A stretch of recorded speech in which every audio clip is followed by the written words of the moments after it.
B. Desember D-nya apa, B? Dipelihara. Jadi kalau udah nanem, itu dijagain, dipelihara, disayang-sayang, ditengok-tengok. Jangan lupa, biar tanamannya tetap sehat. Jumpa lagi dengan Babedas. B. Maaf nih, salah channel nih. Oh, channel apaan nih? Tirto. Oh iya, ini di Tirto ID. Yuk, kita ke sana yuk. Halo, saya Muhammad Zainal Arifin, alias Babedas. Saya lagi ada di The Chapter Tirto ID. Nah, penasaran kan? Kita mau bahas apa? Ayo kita check it out.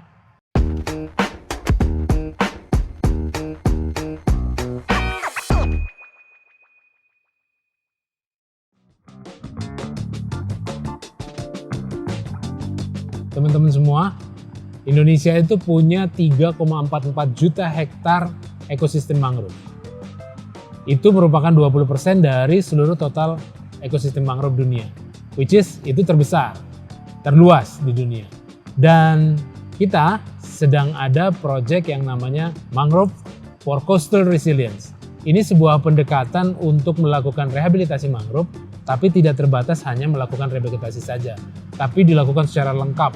Jadi dia adalah sebuah kebijakan terkait dengan bagaimana membangun daya dukung dan daya tahan dari sebuah ekosistem pesisir, mulai dari masyarakatnya dan juga ekologinya, yaitu ekosistem mangrove. Dan ini merupakan sebuah proyek yang melakukan kolaborasi lintas kementerian, mulai dari Kementerian Lingkungan Hidup, Kementerian Kehutanan, Kementerian Koordinator Pangan, dan juga ada BPDLH, Kementerian Keuangan, dan banyak lagi pihak-pihak terkait, terutama yang di pemerintah daerah. Jadi ini merupakan sebuah kolaborasi lintas kementerian dan lintas pemerintah pusat dan daerah untuk membangun daya dukung coastal resilience atau daerah pesisir, terutama melalui peningkatan tutupan lahan ekosistem mangrove dan juga bagaimana meningkatkan produktivitas ekosistem mangrove bagi masyarakat. Teman-teman, Sobat Hijau, yang namanya ekosistem mangrove ternyata di lapangan itu merupakan sebuah ekosistem yang menjadi tulang punggung dari ekosistem pesisir atau masyarakat yang menggantungkan hidupnya dari produktivitas ekosistem pesisir. Sehingga berapa kali kita ke lapangan, banyak sekali ekosistem mangrove yang merupakan ekosistem yang menjaga garis pantai, kemudian menjaga siklus hidrologi yang ada di das, kemudian juga dia menjadi penyaring dari racun-racun yang ada di wilayah pesisir, dan juga menjadi tempat tumbuh dari kepiting, ikan, dan udang yang ada di sana, dan juga banyak lagi siklus nutrisi yang ada di sana sebagai tempat pemijahan dan lain sebagainya. Tapi dia juga harus menjadikan tempat bagi masyarakat-masyarakat pesisir untuk bisa mendapatkan produktivitas di sana. Artinya bisa mendapatkan makanan, bisa mendapatkan mata pencaharian, dan juga menjadikan masyarakat itu begitu tergantung dengan ekosistem pesisir. Sehingga pendekatan kita dalam melakukan rehabilitasi mangrove atau rehabilitasi ekosistem mangrove itu harus betul-betul bekerja sama dengan masyarakat. Nah, ekosistem mangrove itu ternyata dia juga merupakan ekosistem yang bisa mengcapture emisi karbon atau mensequestration ekosistem mangrove karbon itu 5 kali lebih kuat daripada ekosistem terestrial. Dan juga di bawahnya, below ground-nya ekosistem mangrove itu bisa menyimpan hingga 20 kali lebih besar kandungan karbon daripada ekosistem hutan terestrial. Sehingga memang ekosistem ini merupakan ekosistem yang esensial sekali. Nah, sekarang kan Indonesia sedang berjuang untuk betul-betul mewujudkan National Determined Contribution atau NDC. Kita menetapkan adanya Volume Net Sink tahun 2030 dan juga zero emission nanti mungkin di tahun 2060. Nah, ekosistem mangrove ini menjadi ekosistem yang esensial karena punya kelipatan 5 kali bisa mensequestration emisi karbon dan juga bisa menampung atau mengcapture karbon di below ground-nya 20 kali lebih besar, sehingga nanti dia akan betul-betul bisa mendukung Indonesia dalam mewujudkan pencapaian-pencapaian NDC dan juga Volume Net Sink 2030. Di samping itu juga karena coastal resilience ini hampir semua masyarakat atau penduduk yang menggantungkan kehidupannya dari ekosistem pesisir itu nantinya juga akan mendapatkan peningkatan kesejahteraan melalui produktivitas ekosistem mangrove yang lebih baik. Teman-teman, Sobat Hijau, dari tadi kita ngomongnya serius melulu, padahal biasanya kita nggak serius. Tapi nggak apa-apa ya, kali ini kalau di dalam PP 26 tahun 2020, namanya kriteria rehabilitasi itu ada 3M, yaitu satu memulihkan, meningkatkan, dan mempertahankan. Inilah yang kita lakukan dalam kegiatan rehabilitasi ekosistem mangrove. Kita memulihkan ekosistem mangrove yang harusnya pulih karena sudah mengalami kerusakan. Kemudian kita juga meningkatkan fungsi-fungsi ekosistem mangrove yang sudah bagus, dan fungsi-fungsi ekosistem yang sudah bagus harus kita conserve atau kita pertahankan keberadaannya dan juga fungsi-fungsinya, baik fungsi ekologi maupun ekonominya dan juga fungsi sosial. Sehingga 3 hal itu nanti yang akan kita lakukan pendekatan sebagai kebijakan rehabilitasi mangrove. Program M4CR itu program yang sangat lengkap. Jadi dia nggak hanya melakukan rehabilitasi aja, nggak melakukan rehabilitasi aja, tapi di dalamnya juga ada yang namanya sekolah lapang. Sekolah lapang itu kita memberikan pengetahuan yang lebih baik kepada masyarakat terkait dengan bagaimana sih referensi jenis bagi rehabilitasi mangrove yang akan kita lakukan. Bagaimana sebenarnya pola perlakuannya di dalam kalau kita melakukan silvofishery misalnya gitu. Pendekatan-pendekatan seperti itu kita lakukan dengan sekolah lapang.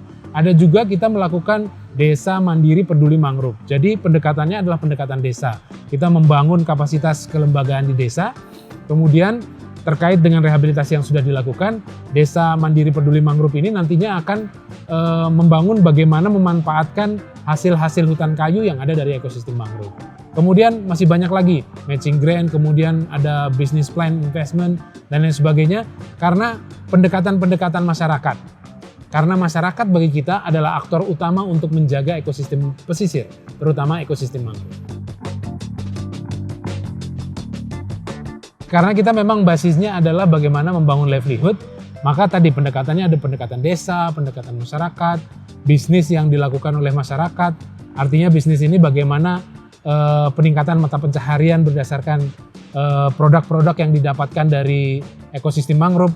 Produknya macam-macam banget. Ada yang pemanfaatannya dengan silvofishery, ikan, udang, kepiting, itu menjadi pendapatan tertentu. Ada juga yang memanfaatkan buahnya menjadi sirup, dodol, dan lain sebagainya. Ada yang juga menjadikan pewarna dari buah-buah mangrove dan bisa dijadikan pewarna-pewarna batik dan lain sebagainya. Sehingga pendekatan-pendekatan itu betul-betul pendekatan sosial. Kita menjaga sosial itu menjadi social safeguard dari ekosistem pesisir, karena masyarakat pasti akan menjaga ekosistem pesisirnya karena dari situlah dia akan mendapatkan mata pencahariannya. Jadi pendekatan-pendekatan itu yang kita lakukan. Salah satu contoh sukses adalah salah satu masyarakat di Kalimantan Utara. Nah, di sana ada Pak Bahtiar yang sudah hampir lebih dari 15 tahun melakukan aktivitas tambak di Kalimantan Utara. Tetapi seperti yang kita ketahui, kalau mereka membuka ekosistem mangrove kemudian menjadikan tambak, lama-kelamaan produktivitasnya terus menurun. Dan ini kemudian perlahan-lahan disadari oleh masyarakat bahwa mangrove itu penting untuk menjaga siklus nutrisi dari tambaknya. Sehingga tahun 2024, Pak Bahtiar dan tentunya juga dengan masyarakat desa yang lain, itu bersama-sama membangun silvofishery yang juga melakukan revegetasi mangrove. Dan ternyata pada saat ini betul-betul merasakan bagaimana manfaat dari siklus nutrisi yang dihasilkan oleh tanaman mangrove yang mereka tanam di tahun 2024 kemarin. Dan menurut pengakuan yang bersangkutan, sekarang mereka bisa sampai produktivitas 100 kg dari udang yang disebar di area silvopasture mereka. Dan ini tentunya sebuah peningkatan produktivitas yang nyata, menjadi sebuah efek nyata dari bagaimana menanam mangrove itu menjaga siklus nutrisi yang ada di tambak-tambak mereka. M4CR, Mangrove for Coastal Resilience, ini punya target 41.000 hektar untuk melakukan revegetasi di 4 provinsi, yaitu Sumatera Utara, Riau, Kalimantan Utara, dan Kalimantan Timur. Nah, tentunya di 4 provinsi ini merupakan 4 provinsi yang menjadi provinsi prioritas di Volume Net Sink 2030. Nah, dengan peningkatan revegetasi atau tutupan vegetasi mangrove di 4 provinsi ini, tentunya nantinya akan menjadi perhitungan yang baik untuk peningkatan serapan emisi karbon dan tentunya mendukung pada pencapaian-pencapaian di target Volume Net Sink 2030 dan juga di National Determined Contribution. Ya, memang selama ini seperti yang kita ketahui bersama, mangrove itu betul-betul menjadi ekosistem yang mendukung kehidupan masyarakat. Nah, banyak juga dari beberapa pemerintah daerah yang melakukan alih fungsi kepada ekosistem-ekosistem mangrove yang ada di daerah mereka. Alih fungsi itu misalnya menjadi pelabuhan, kemudian menjadi lokasi-lokasi tambak, dan lain sebagainya. Memang ini yang akan kita diskusikan terus dengan pemerintah daerah, bagaimana mengatur tata ruang yang juga mempertahankan ekosistem mangrove dengan segala fungsinya. Nah, tantangan tata ruang ini tentunya menjadi sebuah tantangan yang besar dari sebuah penataan ekosistem mangrove yang ada di wilayah-wilayah di seluruh Indonesia.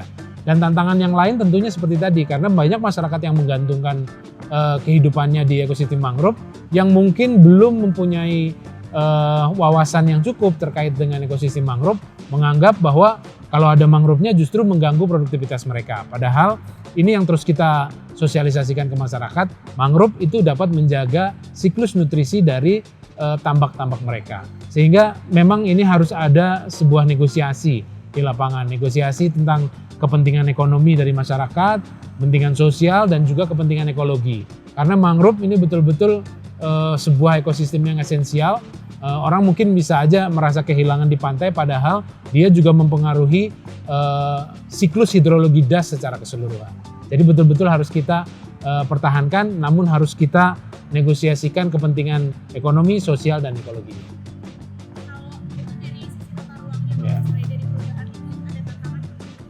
Ya, dengan adanya perubahan iklim kita tahu ada peningkatan suhu, kemudian ada peningkatan tinggi muka laut, dan ini menjadikan sekarang kita bisa lihat bahwa banjir rob semakin tinggi, kemudian curah hujan semakin frekuensinya tinggi dan juga curah hujannya besar. Nah, ini di wilayah pesisir itu ekosistem mangrove bisa mempertahankan garis pantai, dan juga mungkin kalau ada tsunami dan lain sebagainya, dia menjadi benteng terdepan untuk mempertahankan garis pantai dan juga mempertahankan ekosistem yang ada di sana. Sehingga penting sekali nih kalau dari perubahan iklim, selain juga untuk peningkatan cadangan karbon, posisi ekosistem mangrove yang ada di pantai itu betul-betul bisa menjaga adanya bencana-bencana hidrometeorologis yang ada di garis pantai atau di pesisir. Sekarang sebenarnya sudah terbit PP 27 tahun 2025 ini terkait dengan PP untuk pemulihan ekosistem mangrove. Dan tentunya nantinya harus ada aturan-aturan turunan yang pastinya nanti akan lintas sektoral, kemudian lintas instansi, dan ini pastinya akan ditujukan langsung untuk peningkatan dan percepatan perbaikan pemulihan ekosistem mangrove di daerah, dan juga masing-masing Pemda itu punya kewajiban dan juga punya kesadaran yang penuh untuk menjaga ekosistem mangrove di daerahnya masing-masing. Tentunya nanti banyak kebijakan-kebijakan turunan dari PP tersebut yang mudah-mudahan dapat kita selaraskan dengan tujuan-tujuan pembangunan yang ada di Indonesia. Ya, kita terus berusaha untuk mensosialisasikan, membangun literasi-literasi tentang ekosistem mangrove dan lain sebagainya. Dan tentunya kita sekarang sedang menyasar banyak kalangan, terutama kalangan yang ada di ekosistem pesisir, bagaimana memberikan wawasan-wawasan yang lebih lengkap terkait dengan pemanfaatan ekosistem mangrove. Selama ini mungkin mangrove itu sebenarnya banyak pemanfaatannya hanya untuk pembuatan arang kayu saja. Nah, ini yang sedang kita dorong, bagaimana pemanfaatan ekowisata mangrove, bagaimana pemanfaatan produk-produk yang bisa dihasilkan dari buah-buah mangrove, kemudian propagulnya dan sebagainya. Ada juga pewarna yang ada di sana. Bagaimana juga menggabungkannya dengan silvofishery dan lain sebagainya. Nah, pendekatan-pendekatan yang lengkap ini menurut kami itu bisa membangun kesadaran masyarakat yang lebih kuat agar mereka lebih aware untuk menjaga ekosistem mangrove.